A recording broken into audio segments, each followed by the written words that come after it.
Do you say WADA or do you say water? If you want a British accent, you must stop turning your T's into D's. It is one of the most common habits I hear in students who have learned English through American movies or television series. You believe you are speaking clearly, but to a British ear, you sound like you have a lazy tongue.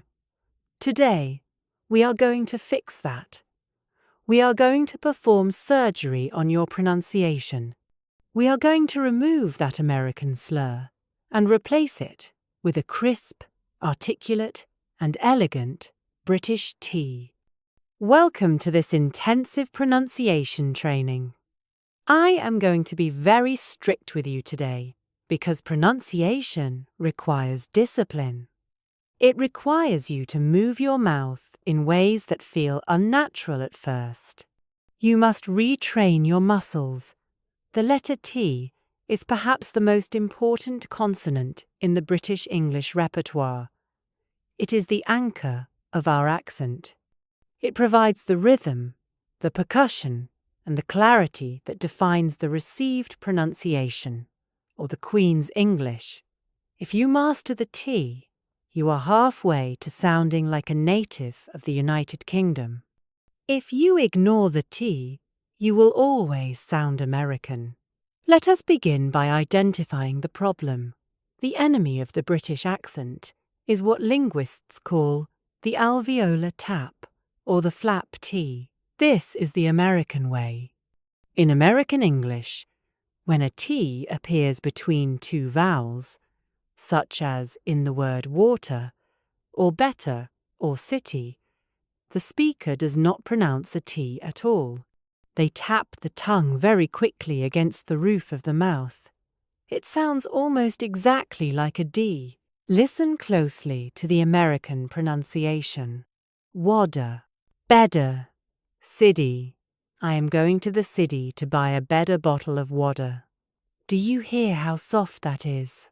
Do you hear how the words slide into one another? It lacks definition. It lacks punctuation. In British English, we do not slide. We articulate. We do not tap. We stop.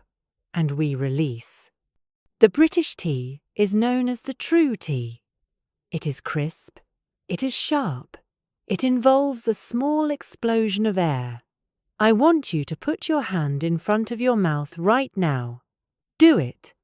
Put your palm 2 inches from your lips. Now say the word top. Top. Did you feel a puff of air hit your skin? You should have. If you did not feel a distinct burst of air, you are not pronouncing the T correctly. This is called aspiration. To make the true T, the tip of your tongue must rise up and touch the alveolar ridge. That is the bumpy ridge of gum just behind your top front teeth. Place your tongue there now. Press it firmly against that ridge. You are blocking the air coming from your throat. You build up the pressure for a split second, and then you release it. T, T. It is percussive. It is a drumbeat. Let us look at the word water. This is the ultimate test. The American says WADA. The tongue barely touches the roof. The British speaker says water. Listen to the middle of that word. Water. My tongue goes up. It stops the air, and it releases with a sharp hiss. Water. It is not aggressive, but it is precise. Let us try the word better. In American, it is bedder. It sounds like the thing you sleep on a bed. But in British English, it is better, beater. You must pronounce the double T. Try it now. Better. Do not be afraid to sound posh. Do not be afraid to sound formal. When you are learning, you must exaggerate the sounds. You can relax later, but for now, I want you to overemphasize that explosion of air. Better. Let us look at a list of words that end in ter or tter. These are the words that usually expose a non-native speaker. Repeat after me and focus entirely on the explosion of air against the back of your teeth. Letter. I am writing a letter. Butter. Pass the butter, please. Matter. It does not matter. Computer. Turn on the computer. Bitter. This coffee is bitter. Did you feel the difference? Did you feel the work your tongue had to do? In the American accent, the tongue is lazy. It stays low and just taps the roof. In the British accent, the tongue is athletic. It works hard. It goes all the way up and snaps back down. Now, we must discuss the placement of the T. The true T is mandatory at the start of words. This is true for Americans as well, but the British T is often sharper. Time, table, Tuesday, tea. Notice the H sound that follows the T. It is almost like saying th time. There is breath behind it. If you say these words without the breath, they will sound flat. They will sound like a D.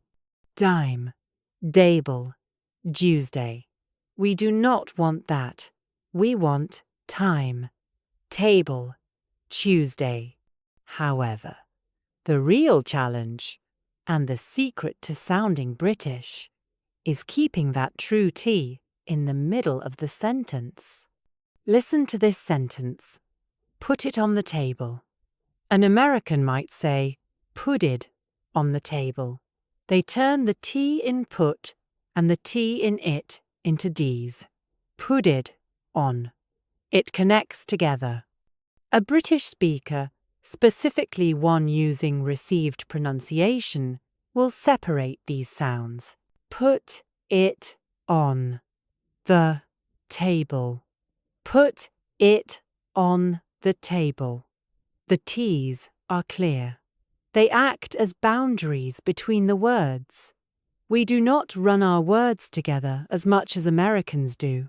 We value the separation.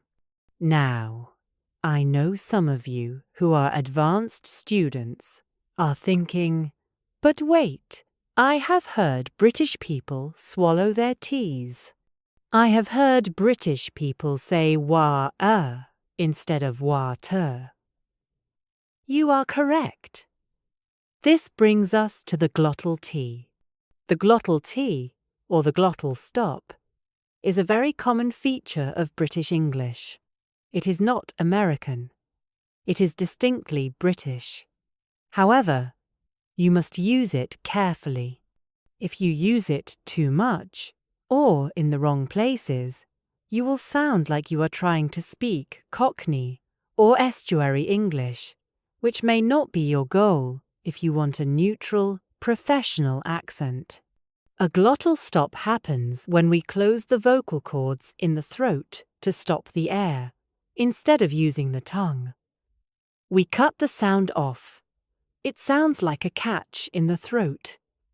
Uh-oh, that sound in the middle of uh-oh is a glottal stop. In modern British English, even in standard accents, we often use a glottal stop when a T comes before a consonant. This is acceptable. It is not lazy. It is efficient. Take the word football. If I pronounce the true T, it is football. That is very formal. Most British people will say fooball. Notice the T is gone. I cut the sound in my throat. Fooball. Take the word network. Formal. Network. Standard casual. Naywork. Take the word Batman. Formal. Batman. Standard casual. Barman. This is the glottal T. It gives the British accent its punchy staccato rhythm. But, and this is a very big but, You should be very careful using the glottal stop in the middle of words like water or better. If you say wa or be, dropping the T completely between vowels, you sound much more casual. It sounds very London, very street level. There is nothing wrong with that. But if you are in a job interview, or a business meeting, or an academic setting, I strongly advise you to stick to the true T. Say water, not wa-er. Say computer, not compuer. Say bottle, not boel. However, do use the glottal stop for words like button, cotton, and kitten. Listen to the difference. American, budden, codden, kidden. They use the D sound. British formal, butt-ton, cotangent-ton, kitten. We release the T. British natural, buon, koon, kien. We use the glottal stop. In words ending in ton or ten, the glottal stop is very common and sounds perfectly natural. Try it. Button, buon, cotton, koon, Britain, Brian. So, to summarize so far, the American T is a soft D. The British T is either a sharp explosion of air, the true T, or a complete stop in the throat, the glottal T. It is never, ever a soft D. Let us move on to a rigorous practice session. I want to drill these sounds into your muscle memory. I am going to say a phrase using the American style first, so you hear what we are avoiding, and then the British style, which I want you to repeat. The word is city, American, city, British, city, city. Feel the tongue hit the ridge. City. The word is 40. American, 40. British, 40. 40. The word is little. American, little. British, little. Little. This is a tricky one. The T is followed by an L. In British English, we explode the T into the L. Little. Little. Do not make it a D. The phrase is a lot of. American, a lot of. British, a lot of. A lot of. Keep the T on lot crisp. A lot of people. The phrase is get out. American, get out. British, get out. Get out. Do not link them with a D. Link them with a T. Get out. The phrase is waiting for. American, waiting for. British, waiting for. Waiting. Make that T sing.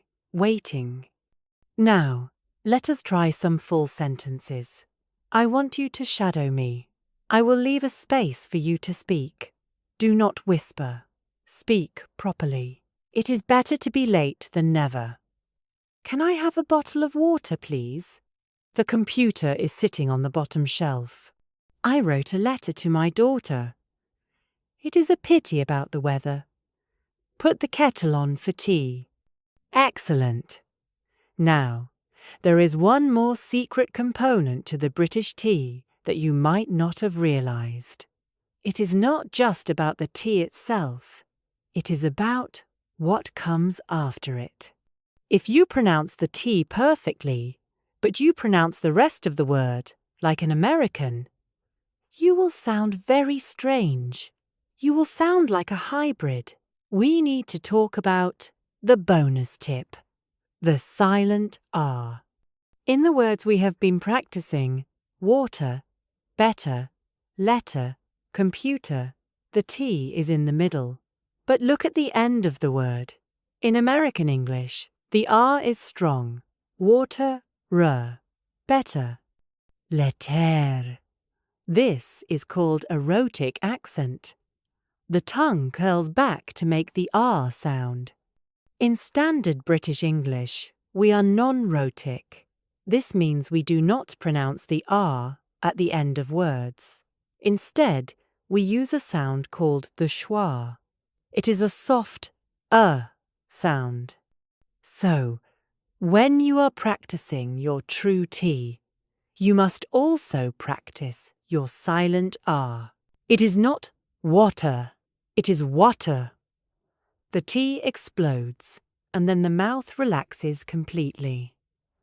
Water, better, letter, computer. If you say wa-too with a sharp T and a soft ending, you sound British. If you say water with a sharp T and a hard R, you sound like an American trying very hard to be British. The combination is the key. The sharp, aggressive consonant in the middle, followed by the soft, open vowel at the end. Let's try combining the true T and the silent R. Repeat after me. Butter, butter, matter, matter, later, later, winter, winter, daughter, doubter. This applies even when the word doesn't end in ER. Think of the word party, American, party, soft D, hard R, British, party. Notice two things here. The T is a true T, party, and the R in the middle is silent. We do not say party. We say party. Long vowel, sharp T. Try it. Party. 40, 30, 2. You see, pronunciation is like music. You have the rhythm, and you have the melody. The T provides the rhythm. It is the beat. It stops and starts the flow of air. If you get the rhythm wrong, the song sounds wrong. The American rhythm is smooth and rolling. The British rhythm is jagged and bouncy. We go up and down. We stop and start. Let's do a final challenge. I am going to give you a tongue twister. This tongue twister is famous for practicing the letter T. It is called Betty Botter. I will read it line by line. I want you to focus on every single T. Make them explode. Do not tap them. Do not swallow them. Betty Botter bought some butter. But she said, the butter's bitter. If I put it in my batter, it will make my batter bitter. But a bit of better butter will make my bitter batter better. How did that feel? Did your jaw get tired? Did your tongue feel like it was doing a workout? Good. That means you are doing it right. If it felt easy, you were probably slipping back into the American D. Betty Botter bought some butter. That is easy. It requires no effort. Betty Botter bought some butter. That requires muscular tension and release. One final note on the word British itself. How do you pronounce the name of the accent you are learning? American, British. I love the British accent. No, you do not. You love the British accent. British. There is a T in the middle. Pronounce it. There is a tiny pause between the I and the T. British. It is elegant. It is refined. I want you to listen to native speakers on the news or in period dramas. Listen specifically for the letter T. Once you start hearing the difference between the flap T and the true T, you will never unhear it. You will realize that the T is the skeleton of the sentence. It holds everything up. Do not be discouraged if you slip back into the D sound. Old habits are very hard to break. It takes conscious effort. Every time you see a T, imagine a stop sign. Stop the air. Build the pressure. Release the air. Water. Not WADA. Little. Not Lidl. Beautiful. Not bodeful. You are capable of changing your voice. It is simply a matter of mechanics and practice. You now have the tools. You know where to put your tongue. You know how to release the air. You know how to drop the R at the end. The rest is up to you. Go out there and speak with precision. Speak with clarity. And please, for the love of the language, pronounce your T's. Class dismissed.